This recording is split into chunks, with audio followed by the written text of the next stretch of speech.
Hello everyone, नमस्कार। स्वागत है आप सभी का हमारे YouTube channel aspirants of Jharkhand पे। तो आज से हम लोग झारखंड एलएसी के लिए कंप्यूटर नॉलेज की जो क्लासेस हैं वो स्टार्ट करने वाले हैं। सबसे पहले बात करते हैं कंप्यूटर की, जिसे हम लोग हिंदी में संगणक कहते हैं। तो आज की डेट की बात करते हैं, करंट डेट की बात करते हैं। तो आजकल कंप्यूटर हमारे डे टू लाइफ में कंपलसरी हो चुकी है ना। एक बेसिक नीड्स की तरह कंप्यूटर काम करती है। चाहे वो कोई सा भी फील्ड आप बात करते हैं, तो उन सभी फील्ड में आपको देखने को मिलता है कि कंप्यूटर एक तरह से बेसिक नीड्स की तरह काम करती है। यदि कंप्यूटर नहीं है तो वो काम सही ढंग से नहीं हो पाती है। और इनके अलावा भी हम लोग देखते हैं कि कंप्यूटर बेसिक नीड के साथ साथ इसमें हमारा जो डिपेंडेंसी है वो भी बढ़ गई है ना। हम लोग डिपेंडेंट हो गए हैं भी कंप्यूटर पे। हम लोग कंप्यूटर पे भी निर्भर हैं। ठीक है, देखिए ऐसा कोई, जैसा कि मैंने अभी बताया कि ऐसा कोई फील्ड नहीं है जहाँ पे कंप्यूटर का आपको यूज़ देखने को ना मिलता हो। ठीक है, जैसे कि हम एग्जांपल के तौर पे बात करते हैं ऑफिस की। आप कोई सा भी ऑफिस की बात कर रहे हैं वो, या फिर आप बात करते हैं कोई गवर्नमेंट ऑफिस हो, है ना, गवर्नमेंट की ऑफिस हो, या फिर कोई कॉरपोरेट या फिर प्राइवेट कंपनी की ऑफिस हो, हर जगह पे आपको क्या देखने को मिलता है? आपको कंप्यूटर का यूजेस देखने को मिलता है। ठीक है, इसी के साथ साथ देखते हैं कि हम लोग एजुकेशनल पर्पज़ के लिए भी कंप्यूटर का यूज़ हो रहा है ना। एजुकेशनल में भी हो रहा है, हेल्थ केयर में भी हो रहा है। बड़े बड़े मल्टी स्पेशलिस्ट हॉस्पिटल में जाएंगे, वहाँ पे आपको ये चीज़ें देखने को मिलते हैं। या फिर आप छोटे छोटे भी बात करते हैं, जैसे कि आपके यहाँ पे जो सामुदायिक स्वास्थ्य केंद्र है वहाँ पे भी आपको ये चीज़ें देखने को मिलती है। साथ ही साथ आपका जो कंप्यूटर का यूजेज है वो आपको बिजनेस में भी देखने को मिलता है, और इसका अच्छा खासा प्रभाव पड़ता है शेयर मार्केट, स्टॉक में आपको देखने को मिलता है ना। एंटरटेनमेंट की भी बात करते हैं तो आपको एंटरटेनमेंट में भी इस चीज़ की कंप्यूटर का यूजेज आपको यहाँ पे देखने को मिलता है। ठीक है, साथ ही साथ यहाँ पे हम लोग जो सबसे मेन है, जो एक कंप्यूटर का चैप्टर भी है जिसमें हम लोग पढ़ेंगे कम्युनिकेशन। जैसे कि अभी आप अपने घर से मुझे सुन पा रहे हैं और पढ़ पा रहे हैं, तो ये भी किसके द्वारा? कंप्यूटर के द्वारा ही आप ये सारी चीज़ कर सकते हैं। साथ ही साथ हम लोग यहाँ पे बात करते हैं ऑटोमेशन रोबोटिक्स में, है ना। ऑटोमेशन रोबोटिक्स की भी बात करते हैं तो यहाँ पे भी कंप्यूटर का अहम रोल है, जिसमें हम लोग फैक्ट्रीज़ में देख सकते हैं जो प्रोडक्शन बढ़ाने के लिए बात करते हैं, या फिर घर में जो स्मार्ट डिवाइसेस हैं उनकी बात करते हैं। साथ ही साथ यहाँ पे एक मोस्ट इम्पॉर्टेंट जो R&D आता है, रिसर्च एंड डेवलपमेंट, भी कंप्यूटर का यूजेस देखने को मिलता है, जिसमें डेटा को एनालिसिस करना या फिर नए नए इनोवेशन को लाना। ठीक है, तो ये सारी चीज़ें आपकी कंप्यूटर के द्वारा ही की जाती है। तो इनसे हम लोग कह सकते हैं कि करंट टाइम में, जैसे कि अभी हम लोग जो हमारा 20th सेंचुरी है, इसमें हम लोग जो हमारा कंप्यूटर है एक तरह से बेसिक नीड्स के तौर पे काम करते हैं। खास करके आप कहीं पे भी जाए, कोई भी सेक्टर पे जाइए, ये चीज़ आपको वहाँ पे देखने को ही मिलता है। इसी को मद्देनज़र रखते हुए JSSC यानी झारखंड स्टाफ सिलेक्शन कमीशन ने 2023 में एक वैकेंसी निकाली थी, कंप्यूटर ज्ञान एवं कंप्यूटर में हिंदी टंकन। ठीक है, जो कि झारखंड लोअर डिवीज़न क्लर्क नाम से पॉपुलर है, जिसे हम लोग दूसरा नाम झारखंड इंटरमीडिएट स्तर वाले भी वैकेंसी बोलते हैं। ठीक है, इस पोस्ट में आपको 3 से 4 पोस्ट इस वैकेंसी में आपको 3 से 4 पोस्ट ही देखने को मिलते हैं, जो कि कुछ इस प्रकार है: निम्न वर्ग लिपिक, स्टेनोग्राफर या फिर निजी सहायक। ठीक है, तो आज उसी वैकेंसी के अंदर हम लोग पढ़ने वाले हैं जो हमारा पेपर 3C आता है, जो कि कंप्यूटर नॉलेज का पार्ट है। तो वो आज हम लोग पढ़ने वाले हैं। यहाँ पे आप देखिएगा कि आपका जो इस वैकेंसी में टोटल आपको जो पेपर की बात करते हैं, तो इसमें टोटल आपके 3 पेपर हैं। कितने पेपर हैं? 3 पेपर। Paper 1, paper 2, paper 3। ठीक है, पेपर 3 जो है वो GK है। ठीक है, पेपर 2 जो है रीजनल लैंग्वेज है, जिसमें हम लोग क्षेत्रीय भाषा पढ़ने वाले हैं, और जो पेपर 1 है वो लैंग्वेज पेपर है। तो इसी जो 3rd पेपर के अंदर हम लोग जो पढ़ने वाले हैं वो पेपर 3C पढ़ने वाले हैं, जो कि कंप्यूटर नॉलेज है। आइए इसके बारे में डिटेल से समझते हैं और एक एक चीज़ को समझने का हम लोग यहाँ पे प्रयास करेंगे। देखिए यहाँ पे पेपर 3C क्यों लिखा गया है, इस बात को थोड़ा सा समझिएगा। देखिए जो पेपर 3 है वो हमारा सामान्य ज्ञान GK का क्वेश्चन रहेगा, जिसमें से कुल टोटल आपके 120 प्रश्न बनेंगे। कितने प्रश्न बनेंगे? 120 प्रश्न बनेंगे, जो कि टोटल 240 मार्क्स का है, 240 मार्क्स का है। ठीक है, यहाँ तक आप सभी को क्लियर है कि कितने मार्क्स का ये है? तो 240 और 120 प्रश्न टोटल पूछे जाएंगे। इसी में हम लोग देखिए यहाँ पे क्या है, पेपर 3C यानी कि ये वाला पोर्शन पढ़ने वाले हैं, जो कि कंप्यूटर ज्ञान एवं कंप्यूटर पर हिंदी टंकन संबंधित प्रश्न है, जो कि 50 क्वेश्चंस यहाँ पे आने वाले हैं। ठीक है, और आप सभी को मैं बताना चाहता हूँ कि जो हमारा क्लासेस है उसका जो कंटेंट है वो बिल्कुल बाइलिंगुअल है, यानी कि इंग्लिश और हिंदी मीडियम दोनों में अवेलेबल है, जो कि उसकी जो झलकियाँ हैं कुछ अगले स्लाइड्स में आपको देखने को मिलेगा। साथ ही साथ आपको नोट्स के लिए आप हमारे टेलीग्राम चैनल को ज्वाइन कर लीजिएगा, वहाँ पे आपको नोट्स मिल जाएगा और उसका जो लिंक है वो डिस्क्रिप्शन में मिल जाएगा। ठीक है, तो बात करते हैं आज की जो कंप्यूटर नॉलेज की क्लास है, जिसकी आज पहली क्लास होने वाली है। और टोटल जैसे कि मैंने बताया कि जो पेपर 3C है वो उसमें 50 क्वेश्चंस पूछे जाएंगे, जो कि टोटल 100 मार्क्स की है। तो यहाँ से आप अच्छा खासा लीड लेके अपना मेरिट में नाम बना सकते हैं। तो ये एक लीडिंग चैप्टर है, ये एक लीडिंग यहाँ से हम लोग है इसको मान सकते हैं कि कंप्यूटर नॉलेज जो पोर्शन है ये लीडिंग है, इसमें हम लोग लीड लेके आगे बढ़ सकते हैं, क्योंकि ये आसान है पढ़ने में। ठीक है, और क्योंकि आप कंप्यूटर को डे टू डे लाइफ में यूज़ करते हैं और जब आपका जॉब हो जाएगा तब आप इसको यूज़ भी करने वाले हैं। ठीक है, फर्दर देखिए इस चीज़ को हम लोग 2 पार्ट्स में बांटे हैं, जिसमें पहला है कंप्यूटर नॉलेज जो कि 30 क्वेश्चंस है। इट मीन्स कि 60 मार्क्स के आपके जो कंप्यूटर नॉलेज से ही क्वेश्चंस पूछे जाएंगे। नेक्स्ट बात करते हैं हिंदी टाइपिंग रिलेटेड क्वेश्चंस, जिसमें से आपके 20 क्वेश्चंस, इट मीन कि 40 मार्क्स, यानी टोटल इस प्रकार से यहाँ पे 100 मार्क्स बन जाते हैं और टोटल 50 क्वेश्चंस हो जाते हैं। ठीक है, आई होप यहाँ तक जो एग्ज़ाम का जो क्वेश्चन कितने क्वेश्चन पूछे जाएंगे उसका जो पैटर्न है वो आपको समझ में आ गया होगा। ठीक है, और हिंदी टाइपिंग रिलेटेड के जो क्वेश्चंस हैं वो मैंने अभी करा रखा है कुछ अपने यूट्यूब चैनल पे, आप विजिट कर लीजिएगा प्लेलिस्ट में। और करंटली आज की जो क्लास है वो बेसिकली कंप्यूटर नॉलेज पे फोकस रहेगी। ठीक है, तो आज की जो हमारी क्लास है उसमें हम लोग पढ़ने वाले हैं इंट्रोडक्शन ऑफ कंप्यूटर, जिसमें हम लोग पढ़ने वाले हैं इंट्रोडक्शन ऑफ कंप्यूटर के साथ साथ हिस्ट्री ऑफ कंप्यूटर और कंसेप्ट ऑफ कंप्यूटर सिस्टम। तो चलिए स्टार्ट करते हैं। तो सबसे पहले हम लोग कंप्यूटर नॉलेज की जो सिलेबस है उसको देखने वाले हैं। तो हमारे जो पढ़ना है इसमें जैसे कि कंप्यूटर के बारे में सबसे पहले पढ़ना होगा, जिसमें हम लोग को इंट्रोडक्शन ऑफ कंप्यूटर के साथ साथ कंप्यूटर का जो आर्किटेक्चर है उसको भी पढ़ना पड़ेगा हमें, है ना। संरचना जो कंप्यूटर का है और परिचय उसको भी पढ़ना पड़ेगा। इनपुट आउटपुट डिवाइसेस के साथ साथ हमें मेमोरी यूनिट के बारे में भी पढ़ना होगा। हार्डवेयर सॉफ्टवेयर पढ़ना होगा। फिर मेमोरी तो आ ही गया। MS ऑफिस पढ़ना होगा, जिसमें हम लोग MS वर्ड, MS एक्सेल को भी देखने वाले हैं और इन सब के बारे में डिटेल्स वीडियो मिलेंगे आपको। नेक्स्ट है हमारा ऑपरेटिंग सिस्टम, जो कि उसके बारे में भी पढ़ना होगा। साथ ही साथ ऑपरेटिंग सिस्टम के साथ साथ हम लोग यहाँ पे पढ़ने वाले हैं लैंग्वेज। ठीक है, लैंग्वेज कंप्यूटर में कौन से लैंग्वेजेस यूज़ होते हैं, और लैंग्वेज के साथ साथ यहाँ पे जो ऑपरेटिंग डिवाइसेस है उसके बारे में भी पढ़ने वाले हैं।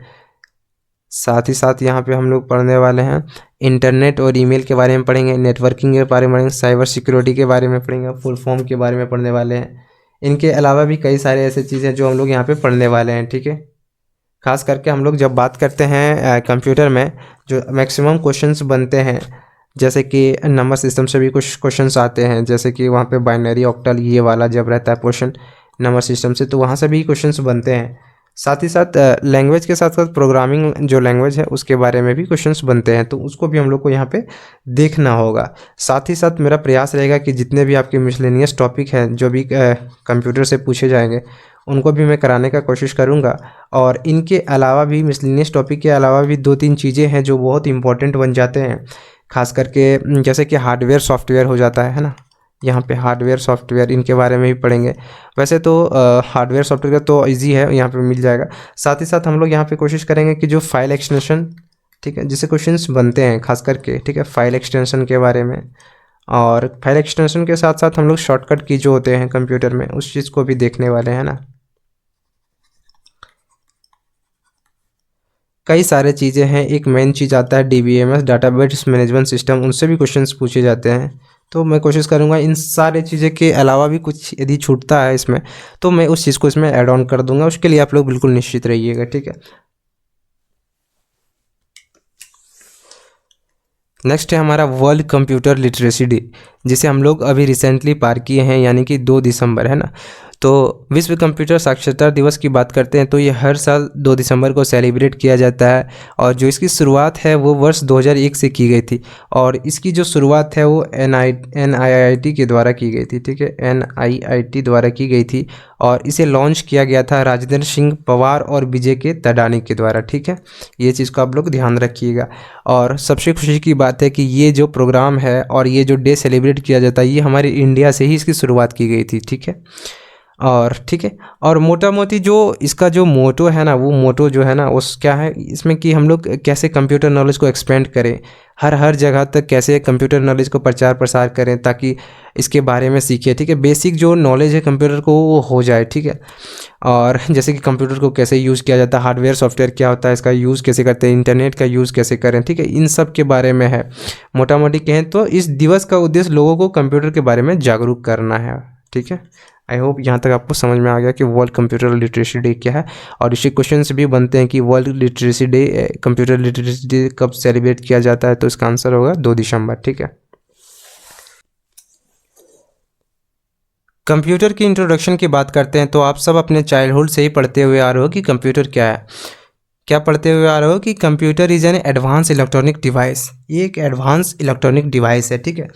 और इसके बारे में हम लोग डिटेल में जानने के लिए सबसे पहले हम लोग को समझना पड़ेगा कि कंप्यूटर काम कैसे करती है, क्योंकि जब हम लोग सीख जाएंगे कि कंप्यूटर काम कैसे करती है तो हमारा डेफिनेशन समझना और भी आसान हो जाएगा, ठीक है।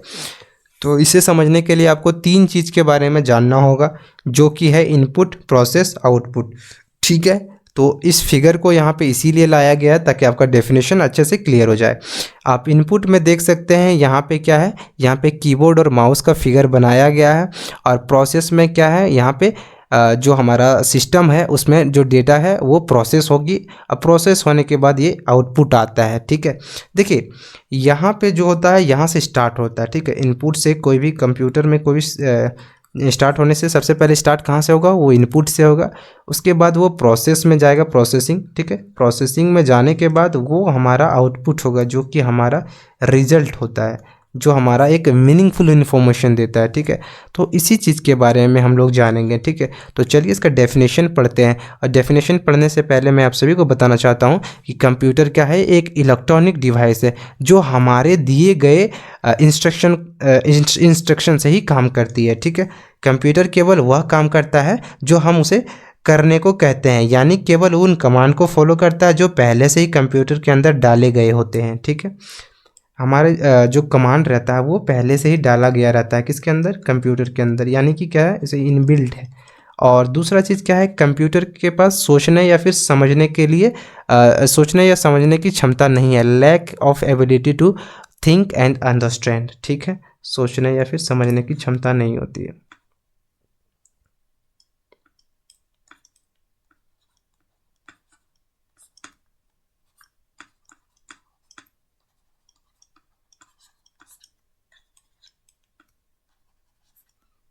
सोचने समझने की क्षमता नहीं होती है, ठीक है। यहाँ तक आप सभी को क्लियर है, क्योंकि क्या है, जो हम कमांड उसके अंदर पहले से डाले गए होते हैं और जो हम कमांड बोलते हैं सिर्फ उसी को वो फॉलो करता है और उसके ही अकॉर्डिंग, हमारे इंस्ट्रक्शन के ही अकॉर्डिंग वो हमारा आउटपुट देने का काम करता है, ठीक है। तो इस जब डेफिनेशन में पढ़ते हैं तो डेफिनेशन में एक चीज़ यहाँ पे आता है, यूज़र। क्या आता है यहाँ पे, यूज़र, ठीक है। यहाँ पे है यूज़र। तो यूज़र क्या होता है, तो जैसे कि आप कंप्यूटर चला रहे हैं तो आप यूज़र हो गए, ठीक है। तो यूज़र किसे कहते हैं, जो व्यक्ति कंप्यूटर को चलाता है उसे यूज़र कहते हैं, ठीक है। चलिए अब इसकी डेफिनेशन को पढ़ते हैं और इस चीज़ को समझते हैं। तो computer is an advance electronic device that takes raw data as an input from the user. जो यूज़र से क्या होता है, रॉ डाटा कलेक्ट करती है। अब यहाँ पे आ रहा है रॉ डाटा, क्या है, रॉ डाटा, यानी कि रॉ डाटा क्या होता है, ठीक है। तो रॉ डाटा जिसे हम लोग हिंदी में कच्चे तथ्य कहते हैं या फिर रॉ फैक्ट कहते हैं, ठीक है, इंग्लिश में। तो इसमें क्या होता है, जो रॉ डेटा होते हैं या फिर डेटा होते हैं तो वो क्या होते हैं, एक उसका मीनिंग नहीं होता है, ठीक है। वो पर्टिकुलर मैनर में सजाए नहीं जाते हैं। इसके बारे में हम लोग अभी अगले स्लाइड में पढ़ेंगे, वहाँ पे आपको डेटा के बारे में पूरी जानकारी हो जाएगी, ठीक है। तो चलिए इसकी डेफिनेशन को समझते हैं। तो क्या होता है कि जो वो डाटा है यूजर से रॉ डाटा लेती है एज एन इनपुट, ठीक है, इनपुट के तौर पे लेती है। उसके बाद क्या करती है, उस डेटा को वो प्रोसेस करती है अंदर the set of instruction called programme, ठीक है, कुछ प्रोग्राम के अंदर पे यहाँ पे प्रोसेस करती है। जब ये डेटा प्रोसेस हो जाती है उसके बाद जो हमारा रिजल्ट देता है एज एन आउटपुट, ठीक है, और इस रिजल्ट को हम लोग या तो कंप्यूटर पे सेव कर सकते हैं, है ना, सेव कर सकते हैं क्योंकि हमें फ्यूचर में ये काम दे सकता है, ठीक है। तो वही चीज़ इस डेफिनेशन में लिखा गया। और इन टर्म सिंपल में हम लोग कहना चाहते हैं तो इसमें क्या कह सकते हैं कि जो हमारा कंप्यूटर होता है वो क्या करता है, डेटा को एज एन इनपुट लेता है, उसके बाद उसे प्रोसेस करता है ना, प्रोसेस करता है। उसके बाद प्रोसेस करने के बाद कुछ देर तक उसे कंप्यूटर के जो मेमोरी है उसमें उसको सेव करता है। सेव करने के बाद उसे एक आउटपुट रिजल्ट देता है जिसे हम लोग एक मीनिंगफुल इन्फॉर्मेशन कहते हैं। आउटपुट जो देता है जो एक मीनिंगफुल इन्फॉर्मेशन देती है, क्या देती है, मीनिंगफुल इन्फॉर्मेशन, ठीक है, शॉर्टकट में लिख रहे हैं तो उसमें थोड़ा ध्यान नहीं दीजिएगा, मीनिंगफुल इन्फॉर्मेशन देती है। क्योंकि जो हमारा इनपुट रहता है ना वो कोई पर्टिकुलर मैनर में नहीं रहता है, क्योंकि वो रॉ डाटा को हम लोग यहाँ पे इनपुट में हम लोग डालते हैं इसीलिए। और जब हमारा आउटपुट आता है तो एक मीनिंगफुल इन्फॉर्मेशन जिसका कुछ मतलब निकल के आता है, इसीलिए हम कह रहे हैं यहाँ पे इस चीज़ को, ठीक है। आई होप यहाँ तक आपको समझ में आ गया होगा। और चलिए इसी को हम लोग यहाँ पे जो हमारा IPO साइकिल का जो डायग्राम है उसके हिसाब से इसको समझने की कोशिश करते हैं, ठीक है।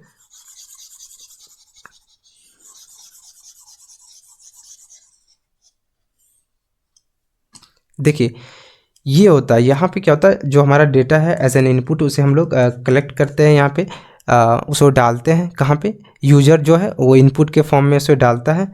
उसके बाद उस डेटा का जो काम है वो कहाँ पे चला जाता है, तो वो जो डेटा होता है वो हमारा CPU में चला जाता है।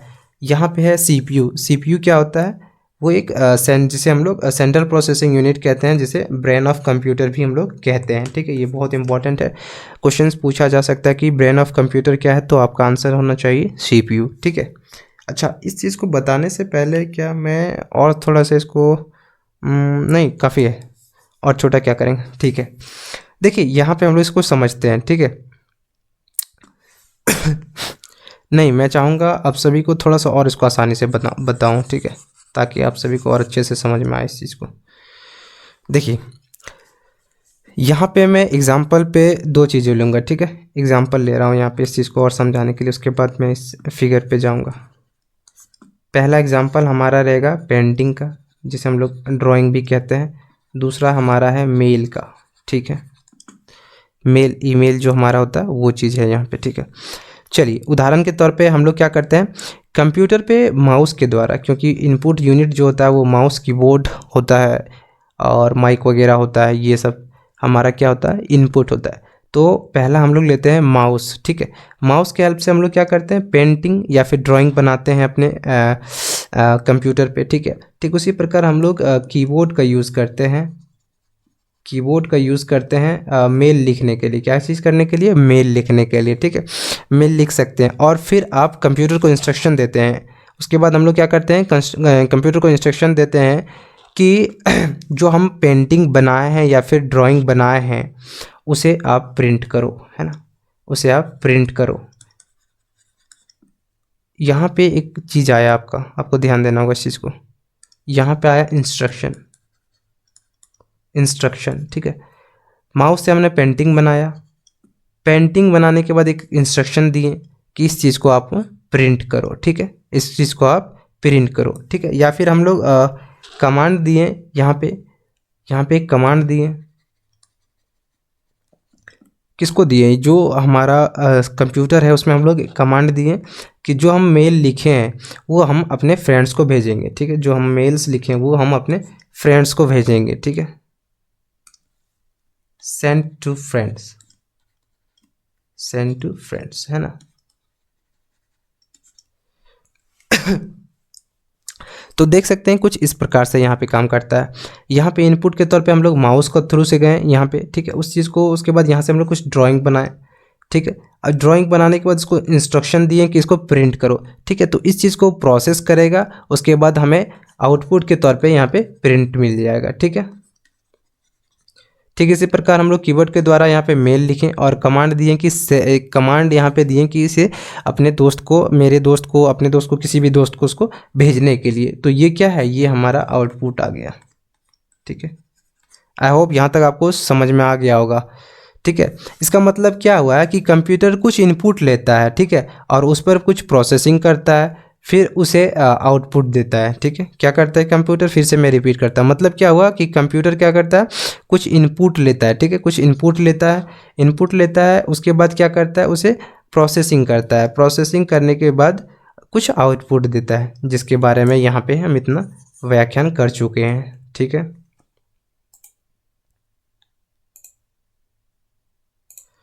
ठीक है, चलिए अब हम लोग आगे बढ़ते हैं और इस डायग्राम से और अच्छे से समझते हैं। तो जो हमारा सबसे पहले हम लोग बात करते हैं इनपुट की। ठीक है, तो सबसे पहले कौन आता है, इनपुट आता है। इसका काम क्या है, कंप्यूटर को कुछ डेटा या फिर इंस्ट्रक्शन देना। ठीक है, इनपुट का काम क्या है, डेटा या फिर इंस्ट्रक्शन, डेटा या फिर इंस्ट्रक्शन को देना। ठीक है, इसे हम लोग माउस, कीबोर्ड या फिर माइक के द्वारा भी हम लोग इनपुट को दे सकते हैं। ठीक है, उसके बाद हम लोग क्या करते हैं, चलिए इसको और अच्छे से समझने के लिए यहाँ पे एक और एग्जांपल हम लोग लेते हैं और इस चीज़ को समझते हैं।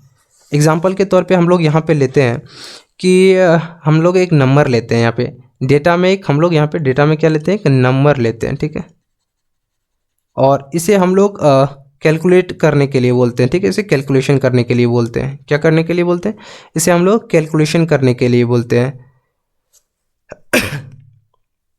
देखिए, जब यहाँ पे इनपुट यूनिट का बात हो रहा है, जब यहाँ इनपुट की बात करते हैं तो यहाँ डेटा और इंस्ट्रक्शन होता है। क्या क्या होता है यहाँ पे, डेटा और इंस्ट्रक्शन होता है। ठीक है, ये चीज़ आपको समझ में आ रहा है तो बहुत अच्छी बात है। फिर क्या होता है, ठीक है, जब हम इनपुट की बात करते हैं तो यहाँ पे क्या होता है, डेटा या फिर इंस्ट्रक्शन होता है। जब एक बार कंप्यूटर क्या होता है, इनपुट ले लेता है। ठीक है, वो इनपुट यहाँ से ले लेता है। ठीक है, ये इनपुट ले लेता है और उसे वह प्रोसेसिंग करता है। ठीक है, एक बार जब कंप्यूटर इनपुट ले लेता है तो वह उसे प्रोसेसिंग करता है, और यह जो जिम्मेदारी है ये सेंट्रल प्रोसेसिंग यूनिट को मिला हुआ है। किसे मिला हुआ है, सेंट्रल प्रोसेसिंग यूनिट यानी कि सीपीयू को मिला हुआ है। सीपीयू बोले तो brain of computer, brain of computer. Question पूछा जाएगा कि ब्रेन ऑफ कंप्यूटर किसे कहते हैं, तो आपका आंसर होना चाहिए central processing unit is also called as brain of computer. ठीक है, तो हम लोग क्या बात करते हैं कि एक बार जब कंप्यूटर इनपुट ले लेता है तो वो उसे प्रोसेसिंग करता है और इसकी जिम्मेदारी सीपीयू को मिला हुआ है। ठीक है, और इसकी जिम्मेदारी सीपीयू को होती है और उसका काम है यह अपने आपके इंस्ट्रक्शन यानी कि आप क्या दिए हैं इंस्ट्रक्शन, इसे कैलकुलेट करने के लिए, यानी कि इसे कैलकुलेशन में मान लेते हैं, इसे सम करने के लिए कुछ नंबर दिए हैं एग्जाम्पल के तौर पे और लेते हैं 2 + 2 ले लिए। ठीक है, इसे आप सॉल्व करने के लिए दिए कि ये आप नंबर दे दिए, इसे आप सम करके दिखाई कैलकुलेशन करने के लिए। किसको दिए हैं आप दे दिए हैं यहाँ पे सेंट्रल प्रोसेसिंग यूनिट को भेज दिए। ठीक है, उसके बाद सेंट्रल प्रोसेसिंग को दिए हैं, इसका काम क्या है, आपके दिए गए इंस्ट्रक्शन के अनुसार रिजल्ट देना। यानी आप सम मांगे हैं तो आपका सम ही देगा यहाँ पे, यानी कि आंसर आपका 4 ही देगा, ना कि यहाँ पे 22 दे देगा। ठीक है, इस चीज़ का ध्यान कौन रखता है, तो इस चीज़ का ध्यान आपका यहाँ पे 3 चीज़ रखता है। मुख्य पार्ट इसका जो सीपीयू का जो मुख्य 3 पार्ट्स है वह ध्यान रखता है। इसमें एक चीज़ छूट गया है जो कि है रजिस्टर, जो कि कभी कभी एएलयू से मदद लेता है। ठीक है, तो यहाँ पे आप देख सकते हैं एएलयू है। ठीक है, सबसे पहले एएलयू जिसे हम लोग अरिथमेटिक एंड लॉजिकल यूनिट कहते हैं, इसका काम क्या होता है, इसका काम यही है अरिथमेटिक और लॉजिक यूनिट को जमा यहाँ पे अरिथमेटिक और लॉजिकल इंस्ट्रक्शन को फॉलो करना, ये अरिथमेटिक लॉजिक यूनिट का काम होता है। ठीक है, वहीं पे हम लोग बात करते हैं जो हमारा कंट्रोल यूनिट होता है। कंट्रोल यूनिट का काम होता है जो भी चीज़ें हम लोग इंस्ट्रक्शन देते हैं उसको सीक्वेंस में रखने के लिए। ठीक है, उसका काम क्या आता है, जो हमारे दिए गए इंस्ट्रक्शन है उसे सही सही सीक्वेंस में एग्जीक्यूट करने के लिए उसका जिम्मेदारी किसका होता है, वो कंट्रोल यूनिट का होता है। ठीक है, उसके बाद यहाँ पे मैंने बताया एक रजिस्टर होता है जो कि क्या होता है, जिसे कभी कभी एएलयू है ना कैलकुलेशन करने के लिए उसका यूज़ कर लेता है। ठीक है, आई होप यहाँ तक आपको समझ में आ गया होगा सीपीयू के बारे में। ठीक है, ये हमारा सीपीयू वाला सिस्टम यहाँ तक है। ठीक है, उसके बाद सीपीयू क्या कर सीपीयू जब प्रोसेस कर लेता है उसके बाद क्या होता है, ये थोड़े से समय के लिए या फिर लंबे समय के लिए कहाँ पे चला जाता है, मेमोरी में चला जाता है, ठीक है, स्टोरेज में चला जाता है, कुछ समय के लिए रहता है, या फिर आप इसे कह सकते हैं टेम्परोरी या फिर परमानेंट भी रह सकता है, ठीक है। उसके बाद क्या होता है, यहाँ पे जाने के बाद उसके बाद क्या होता है, ये एक आउटपुट देता है, ठीक है। मैं फिर से भी रिपीट करता हूँ, एक इनपुट लेते हैं यहाँ पे, इनपुट जो हमारा डेटा होता है या फिर इंस्ट्रक्शन होता है, डेटा में जो हमारा होता है, हम यहाँ पे नंबर लिए थे और नंबर को क्या करना था, यहाँ पे कैलकुलेट करना था, कैलकुलेशन में हम लोग लिए थे सम करना है, हमें आंसर सम में चाहिए, ठीक है। तो मान लीजिए 2 + 2 करके लिए थे, तो ये कहाँ पे चला गया, ये सीपीयू में गया, सीपीयू में ये प्रोसेस होने के बाद थोड़ा सा समय के लिए यहाँ पे मेमोरी यूनिट में रहेगा। अब मेमोरी यूनिट में रहने के बाद ये आउटपुट देगा जो कि हमारा इन्फॉर्मेशन 4 निकल के आएगा, ठीक है। तो कुछ इस प्रकार कंप्यूटर काम करती है। इसी चीज़ के बारे में यहाँ पे लिखा था कि computer is an advance electronic device that take raw data as an input from the user, यहाँ पे उसके बाद and process this data under the set of control of instruction called program, जो कि यहाँ पे सीपीयू में काम करती है।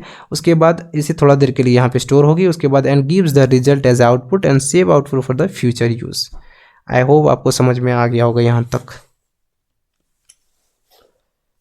Basic component of computer system, यानी कि कंप्यूटर सिस्टम के मूल घटक, ठीक है। कंप्यूटर को ठीक प्रकार से कार्य करने के लिए सॉफ्टवेयर और हार्डवेयर दोनों की आवश्यकता होती है, ठीक है। अगर सीधी भाषा में हम लोग कहें तो कंप्यूटर के लिए हार्डवेयर और सॉफ्टवेयर क्या है, एक पूरक की तरह काम करती है, यह एक दूसरे की पूरक है। बिना हार्डवेयर के सॉफ्टवेयर बेकार है, ठीक है, बिना हार्डवेयर के सॉफ्टवेयर बेकार है और बिना सॉफ्टवेयर के हार्डवेयर बेकार है, ठीक है। इससे हम लोग एक चीज़ कह सकते हैं कि कंप्यूटर के लिए हार्डवेयर और जो सॉफ्टवेयर है वो दो जिस्म एक जान है, यदि एक नहीं है तो दूसरा का कोई काम नहीं और दूसरा नहीं है तो पहला का कोई काम नहीं, ठीक है। आई होप यहाँ तक आपको समझ में आ गया होगा। तो अब हम लोग समझेंगे कि कंप्यूटर सिस्टम में हार्डवेयर और सॉफ्टवेयर क्या होता है, ठीक है। तो हार्डवेयर क्या होता है, तो हम लोग अपने चाइल्डहुड में ही पढ़े थे कि हार्डवेयर क्या होता है, कंप्यूटर मशीन का वह भाग होता है, भौतिक भाग होता है जिसको हम लोग छू सकते हैं। जैसे कि आप फिगर में देख सकते हैं, यहाँ पे स्क्रीन है, माउस है, हेडफोन है, स्पीकर्स है, कीबोर्ड है, प्रिंटर है, सीपीयू है, इन सारी चीज़ों को आप टच कर सकते हैं, है कि नहीं। तो हार्डवेयर क्या होता है, hardware component describe the physical part of computer like motherboard, CPU, memory, monitor and keyboard, ठीक है। वहीं पे हम लोग बात करते हैं तो सॉफ्टवेयर की, तो सॉफ्टवेयर क्या होता है जिसे हम लोग छू नहीं सकते हैं, ये सेट ऑफ प्रोग्राम होते हैं, इंस्ट्रक्शन होते हैं, ठीक है। ये क्या होते हैं, सॉफ्टवेयर सेट ऑफ प्रोग्राम होते हैं, इंस्ट्रक्शन होते हैं, इसे हम लोग टच नहीं कर सकते हैं। सॉफ्टवेयर क्या होता है, जो कि हार्डवेयर को कंट्रोल करता है और ये ऑपरेटिंग सिस्टम को या फिर डिफरेंट प्रोग्राम और एप्लीकेशन को चालू करता है, रन करता है, ठीक है। जैसे कि आप देख सकते हैं यहाँ पे विंडो 7 या फिर अभी हम लोग विंडो 12 पे हैं, ठीक है, विंडो 13 पे तक पहुंच चुके हैं। जीमेल, एंड्रॉयड, ये मैकेफी, ये एंटीवायरस है, ये पावर पॉइंट है। क्या आप कभी पावर पॉइंट को टच कर सकते हैं, नहीं कर सकते हैं। ये सारे क्या है, ये डिफरेंट प्रोग्राम्स हैं, एप्लीकेशंस हैं, ठीक है। तो इनसे हम लोग कह सकते हैं, इसमें क्या है, जो अनुदेशों और प्रोग्रामों का समूह है जो कंप्यूटर को यह बतलाता है कि उसे क्या और क्या कैसे और क्या करना है। उसे सेट ऑफ प्रोग्राम है और इंस्ट्रक्शन है, उसे क्या है और क्या उसे करना है, ठीक है। सॉफ्टवेयर को हम छू नहीं सकते हैं, ठीक है, जैसे हम लोग हार्डवेयर को टच कर सकते हैं। यहाँ तक आपको समझ में आ गया होगा हार्डवेयर और सॉफ्टवेयर क्या होता है, ठीक है। और आप सभी को पता है कि जो कंप्यूटर सिस्टम है उसमें CPU, memory, input output device के साथ स्टोरेज डिवाइसेस भी होते हैं। ये सारे मिलकर एक कंप्यूटर सिस्टम बनाते हैं, ठीक है।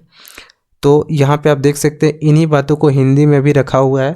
तो मैंने यहाँ पे दिखा दिया कि जो भी बच्चे हिंदी मीडियम से हैं वो बिल्कुल टेंशन नहीं लेंगे, उनको बाइलिंगुअल नोट्स मिल जाएगा, तो मिल जाएगा, ये मेरी गारंटी है, ठीक है। कहाँ पे मिलेगा, तो आपको हमारा टेलीग्राम चैनल ज्वाइन करना पड़ेगा, वहाँ पे आपको लिंक मिल जाएगा, ठीक है, डिस्क्रिप्शन में उसका लिंक मिल जाएगा, वहाँ से इस चीज़ को आप डाउनलोड कर सकते हैं और अपने एग्ज़ाम्स के लिए पढ़ सकते हैं।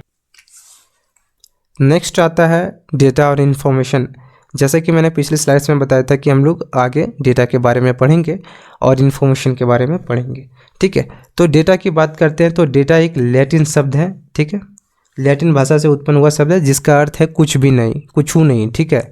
तो यहाँ पे भी वही लिखा है, data it is a define as a raw fact और फिगर, जिसका कोई मतलब नहीं होता है, ठीक है। बस है कुछ दो चार डाटा में कुछ भी नंबर डाल दिए, कुछ अल्फ़ान्यूमेरिक चीज़ डाल दिए, है ना। जैसे कि हम लोग को पता है डेटा में क्या क्या आता है, तो न्यूमेरिकल डेटा आता है, अल्फ़ान्यूमेरिक डेटा आता है। ये सारी चीज़ें कहाँ पे आता है, ये सारी चीज़ें डेटा में आता है। जैसा कि आप यहाँ पे देख सकते हैं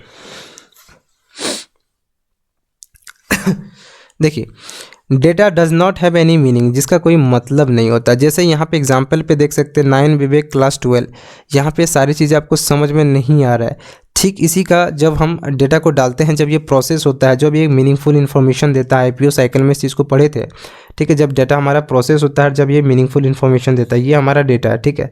यहाँ पे हम जो डेटा लिए हैं वो कहाँ जाएगा, प्रोसेसिंग यूनिट यानी CPU में जाएगा। ये प्रोसेस होगा, उसके बाद जब ये आउटपुट देगा जो कि हमारा एक मीनिंगफुल इन्फॉर्मेशन होगा, तो वहाँ से पता चलेगा कि इस डाटा का मतलब क्या था, ठीक है। वही चीज़ यहाँ पे लिखा है, it is defined as a collection of data which is in organise in particular manner to generate a meaningful और प्रोसेस डाटा। ठीक इसी प्रकार आप यहाँ देख सकते हैं, इसका रोल नंबर 9 है, इसका नाम विवेक है और ये 12वीं कक्षा का छात्र या छात्र है, ठीक है। तो इस चीज़ से समझ सकते हैं डेटा इन्फॉर्मेशन क्या होता है। यही चीज़ यहाँ पे लिखा होता है, computer is advance electronic data that take a raw data as input from the user and process the data under the control set of under the control of set of instruction called program and give the resultant output and say output for the future use। इसी चीज़ का मैंने जिक्र किया था सबसे पहले slide में जब मैंने इंट्रोडक्शन इसका पढ़ाया था, ठीक है। तो आई होप यहाँ से आपको जो डेटा है और इन्फॉर्मेशन है वो आपका क्लियर हो चुका होगा, ठीक है। देखिए, जो हमारा कंप्यूटर का जो डेफिनेशन है वो हर साल दर साल वो चेंज होता गया, ठीक है। तो सबसे पहले जो हमारा कंप्यूटर का जो डेफिनेशन था कि कंप्यूटर क्या है, मैन मेड इलेक्ट्रॉनिक मशीन है जो कि डेटा को क्या करती है, स्टोर करती है, रीड करती है, प्रोसेस करती है और एक मीनिंगफुल इन्फॉर्मेशन देता है। यही चीज़ मैंने बताया था आपको, ठीक है। तो उस समय पहले जब पहले के दौर की मैं बात कर रहा हूँ, तो उस समय के लिए आपको समझने के लिए सबसे पहले आप ये समझिए, जो कंप्यूटर है वो उस कैलकुलेटर था। क्या था? सिर्फ कैलकुलेटर था। तो अब जब भी कंप्यूटर अभी मैं पढ़ाऊंगा तब उसे, जब पहले ज़माने की मैं बात कर रहा हूँ स्टार्टिंग टाइम की, तब आप उसको कैलकुलेटर के ही तरह उसको लेके चलिएगा ताकि आपको चीज़ें समझने में और भी आसानी हो सके, ठीक है। तो उस समय कंप्यूटर किसे कहा जाता था? जो आदमी कैलकुलेशन को परफॉर्म करता था, जो कैलकुलेशन करता था, उसे हम लोग क्या कहते थे? उसे हम लोग कंप्यूटर कहते थे, ठीक है। ठीक इसी के बाद साल दर साल इसका क्या हुआ, डेफिनेशन चेंज हुआ। क्यों डेफिनेशन चेंज हुआ? क्योंकि इसमें प्रोसेसिंग हुई, अलग अलग चीज़ें आने लगी।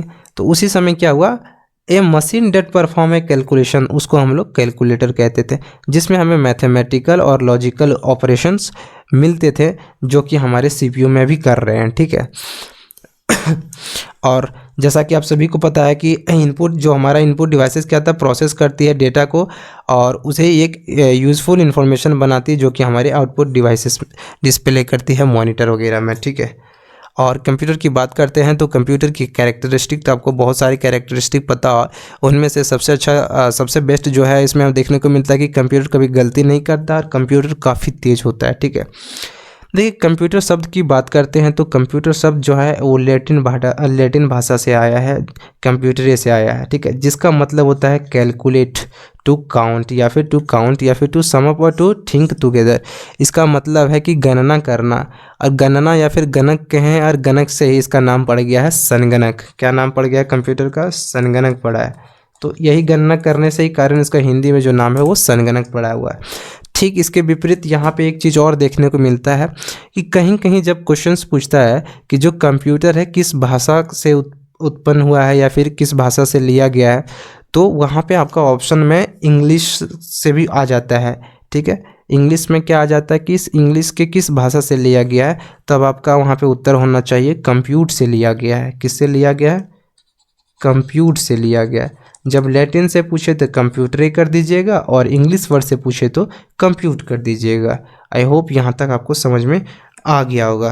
अच्छा, एक और चीज़ आपसे मैं जानना चाहता हूँ कि जो हमारा कंप्यूटर है जिसका आविष्कार हुआ, क्या कंप्यूटर का आविष्कार सिर्फ कैलकुलेशन के लिए किया जाता हुआ है कि और कुछ के लिए हुआ है? तो इसका जवाब क्या है? इसका जवाब ये है कि उस समय जब हमारा कंप्यूटर का आविष्कार हुआ था तो उस समय अर्लियर टाइम में सिर्फ इसमें हम लोग कैलकुलेशन करते थे, ठीक है, कैलकुलेशन के लिए हुआ था।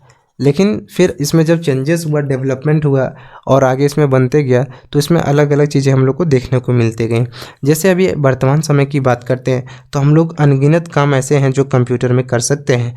खास करके हम लोग जब डॉक्यूमेंट्स को रेडी करते हैं, है ना, डॉक्यूमेंट्स को रेडी करना, है ना, उसके बाद हम मेल भेजना, सबसे इम्पोर्टेंट मेल भेजना, है ना, ऑडियो वीडियो सुनना, है ना, ऑडियो वीडियो सुनना देखना, ये सारी चीज़ें हम लोग कर सकते हैं इस पे।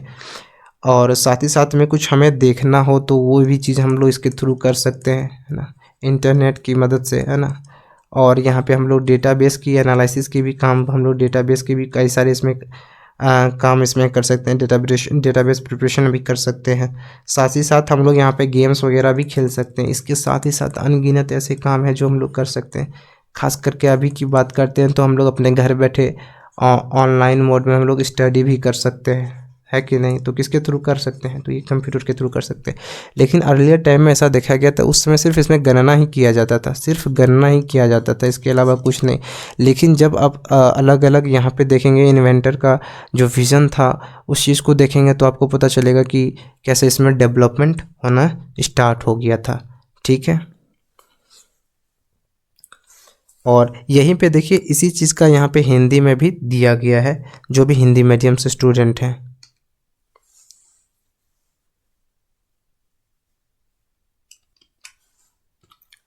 कंप्यूटर का जनक किसे कहा जाता है, ठीक है? तो चार्ल्स बेबेज को कंप्यूटर का जनक कहा जाता है, ठीक है। फादर ऑफ कंप्यूटर किसे कहा जाता है? तो चार्ल्स बेबेज को फादर ऑफ कंप्यूटर कहा जाता है। चार्ल्स बेबेज की बात करते हैं तो चार्ल्स बेबेज का जन्म 26 दिसंबर 1791 को लंदन में हुआ था, ठीक है। बाय प्रोफेशन की बात करते हैं तो चार्ल्स बेबेज एक ब्रिटिश मैथमेटिशियन थे, ठीक है। साथ ही साथ ये एक इन्वेंटर थे और साथ ही साथ ये एक मैकेनिकल डिज़ाइनर भी थे, ठीक है, मैकेनिकल डिज़ाइनर भी थे। देखिए चार्ल्स बेबेज की बात करते हैं जिसे हम लोग फादर ऑफ कंप्यूटर कहा जाता है, और इसे फादर ऑफ कंप्यूटर इसलिए कहा जाता है क्योंकि उन्होंने सबसे पहले आधुनिक कंप्यूटर के सिद्धांतों का विचार दिया था, ठीक है। और साथ ही साथ उन्होंने दो महत्वपूर्ण यंत्रों का आविष्कार किया था जिसे हम लोग आज के दौर पे डिफरेंस इंजन और एनालिटिकल इंजन के नाम से जानते हैं, ठीक है। देखिए एनालिटिकल इंजन जो है ना वो एक प्रोटोटाइप है, ठीक है। क्या है वो? प्रोग्रामेबल प्रोटोटाइप है, प्रोग्रामेबल प्रोटोटाइप है, ठीक है, प्रोग्रामेबल प्रोटोटाइप है। देखिए इस मशीन की बात करते हैं, एनालिटिकल इंजन की हम लोग बात करते हैं तो एनालिटिकल इंजन की बात करते हैं तो ये आकार में से बहुत बड़ा था और ये भाप से चलता था, स्टीम से चलता था, ठीक है। और ये जो एनालिटिकल इंजन है, ठीक है, जो आज के कंप्यूटर के जो मॉडल हैं, ठीक है, वो प्राइमरी मॉडल आज के हैं, प्राइमरी मॉडल हैं आज के।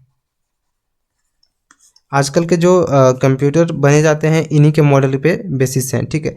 और इनमें जो इनका जो हेल्प किए थे वो थे एडा लवलेस, ठीक है, एडा लवलेस।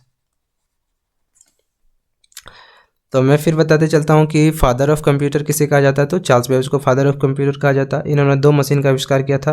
पहला था जो डिफरेंस इंजन 1822 में किया था और एनालिटिकल इंजन 1834 में किया था। डेट कहीं इधर उधर आपको अलग अलग बुक में मिलेगा, वैसे डेट्स का कोई इसमें इशू नहीं है, ठीक है। आई होप यहाँ तक समझ में आ गया होगा कि फादर ऑफ कंप्यूटर किसे कहा जाता है, ठीक है। यदि आपको यहाँ तक पता चल गया कि फादर ऑफ कंप्यूटर किसे कहा जाता है तो यहाँ से हम 3 क्वेश्चंस आपको देते हैं जो आपके एग्जाम्स में पूछे जाएंगे। जैसे father of who is father of modern computer and first unprogrammable electronic digital computer कौन सा था और first purpose electronic digital computer कौन सा है? इसका आंसर आप लोग कमेंट बॉक्स में जरूर बताइएगा, ठीक है। यदि आपको यहाँ तक पता चल गया कि कंप्यूटर का फादर किसे कहा जाता है तो आपको ये भी पता चल गया होगा कि मदर ऑफ कंप्यूटर किसे कहा जाता है। क्या आपको पता है मदर ऑफ कंप्यूटर किसे कहा जाता है? तो मदर ऑफ कंप्यूटर कंप्यूटर की माँ को अक्सर एडा लवलेस के रूप से जाना जाता है। किसके नाम से जाना जाता है? एडा लवलेस के नाम से जाना जाता है। इनकी जो नाम है कहीं कहीं आपको लेडी एडा ऑगस्टा के नाम से भी मिलेगा, ठीक है। देखिए इनका जो पूरा नाम था वो था ऑगस्टा एडा बायरन, ठीक है।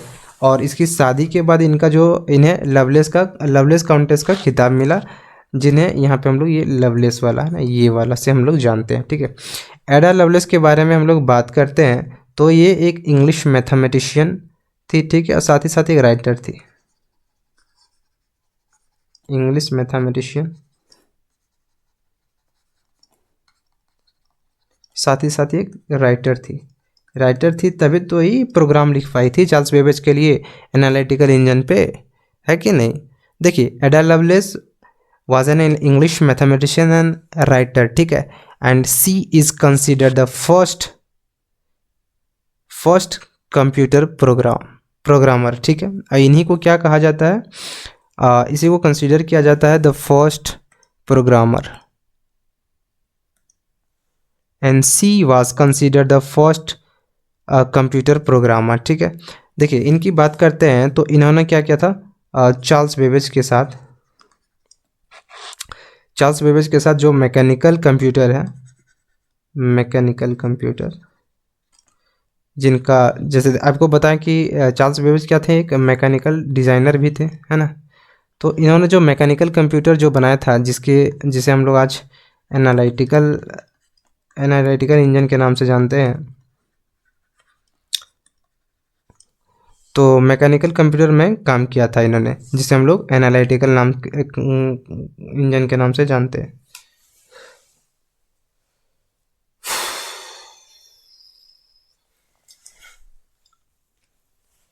नेक्स्ट है फुल फॉर्म ऑफ कंप्यूटर। देखिए कंप्यूटर का जो फुल फॉर्म है वो कोई ऐसा फुल फॉर्म नहीं है, बस ये इमेजिनरी फुल फॉर्म है, ठीक है। क्योंकि कंप्यूटर का अलग अलग जगह से इसका जो नाम है ना वो लिया गया था ना, जैसे कंप्यूटर लैटिन वर्ड से लिया गया था, और इंग्लिश से पूछा जाए तो कंप्यूटर से लिया गया था।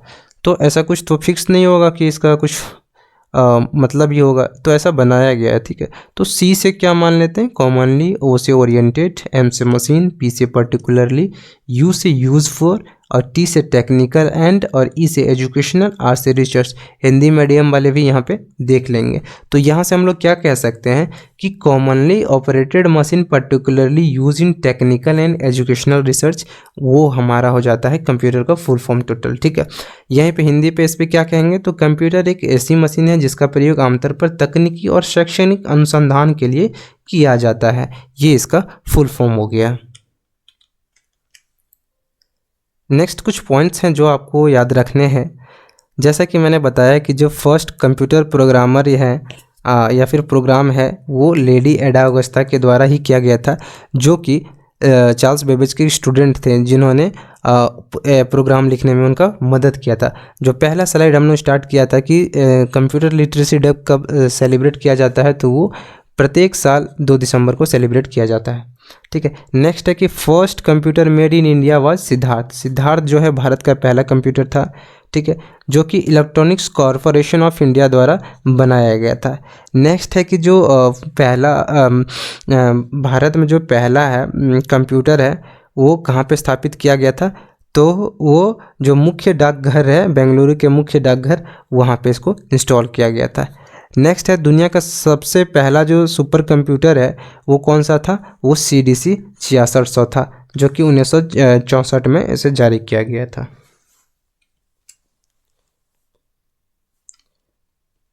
यदि आप हिंदी टाइपिंग सीखना चाहते हैं बिल्कुल फ्री ऑफ कॉस्ट, तो हमारे चैनल पे जाइएगा। चैनल पे जाने के बाद आपको प्लेलिस्ट में आना है। प्लेलिस्ट में आने के बाद आप जब प्लेलिस्ट में आइएगा वहाँ पे आपको एक प्लेलिस्ट मिलेगा हिंदी टाइपिंग कृतिदेव 010 फॉन्ट का। बस आपको यहाँ से अपना प्रिपरेशन स्टार्ट करना है और यहाँ से आप हिंदी टाइपिंग सीख सकते हैं। नेक्स्ट बात करते हैं, आप प्रीवियस ईयर क्वेश्चन देखना चाहते हैं या फिर हिंदी टाइपिंग से रिलेटेड क्वेश्चन पढ़ना चाहते हैं, तो ये भी आपको इसी प्लेलिस्ट में मिल जाएगा। यहाँ पे आप देख सकते हैं प्रीवियस ईयर विगत वर्षों में पूछी गई प्रश्नों की जो है संग्रह यहाँ पे रखी गई है। साथ ही साथ यहाँ पे हिंदी टाइपिंग से रिलेटेड जितने भी क्वेश्चन है इसमें कराए गए हैं। और यदि आप इसके साथ साथ झारखंड जनरल नॉलेज यानी झारखंड जीके पढ़ना चाहते हैं तो झारखंड जीके के लिए एक सेपरेट इसमें प्लेलिस्ट बना है, वहाँ से भी आप इसको पढ़ सकते हैं। साथ ही साथ अब यदि नोट्स हम चाहते हैं सारी चीज़ का नोट्स आपको मिल जाए बिल्कुल कलर और स्टैंडर्ड नोट्स, तो आप हमारे टेलीग्राम चैनल से जुड़िए जिनका डिस्क्रिप्शन में आपको लिंक मिलेगा। हमारा 2 चैनल है, हमारा ऑफिशियल चैनल है एस्पिरेंट्स ऑफ झारखंड और दूसरा है झारखंड एलडीसी, जिसमें सिर्फ एलडीसी के लिए ही बना हुआ है वो चैनल और सिर्फ इसमें एलडीसी का ही कंटेंट बना हुआ रहता है। और कोई आपको डाउट रहता है तो आप बिल्कुल कमेंट करके बताइएगा, ठीक है। इसका नोट्स आपको मिल जाएगा टेलीग्राम में और इसका जो लिंक है वो डिस्क्रिप्शन में मिल जाएगा।